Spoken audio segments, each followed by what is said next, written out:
All right, so now I've got all my lines done. Now it's time to put in some splines. That's the curved part.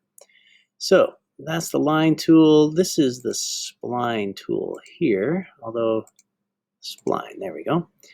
And so you want to start your spline at a vertex, so it should turn yellow. So that'll make sure it's coincident with the last line so that it touches. I'm going to click there. If I simply just go over to here, it's a straight line, so I'm going to put a point somewhere here and then make sure that turns yellow there. I'm going to double click. Okay? So now you'll notice it doesn't exactly hit the curve the whole way. So I'm going to hit, I'm going to get my pointer back. So I'm going to unselect the spline tool, and then these open circles here, if you move those around, you'll notice it adjusts the line or the spline, okay? And it pivots around any points you've put in there. And you can get rid of those points if you need to. You can right click and delete them if you don't like those spline points. And then just kind of like get it as close as you can. And then you can also do this guy over here, adjust that.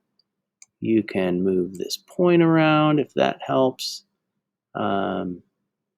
Or you can put more points in. So just adjust it until it pretty much does what you need it to do. You can also adjust endpoints like this. And there it is. So that's pretty darn close for me. I'll adjust this guy a little bit. I want that one right there. And let's put a spline in between that point and that point. Another way you can do it is just start here and just put a whole bunch of points in and just go all the way down. And then you don't have to adjust anything.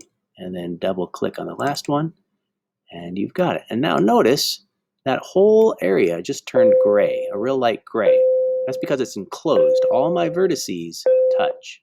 If you're having if you don't get that to turn gray, I can help you do that. You'll have to put some coincident things in there. In fact, I'll show you just now. What if you have two lines and you thought you got them touching each other and you want them to touch? Well, you grab this coincident tool and you can say, hey, make sure it touches that, and then it does. Okay? So if you zoom in and suddenly, oh, those two aren't touching, well, make them coincident. Okay? There you go.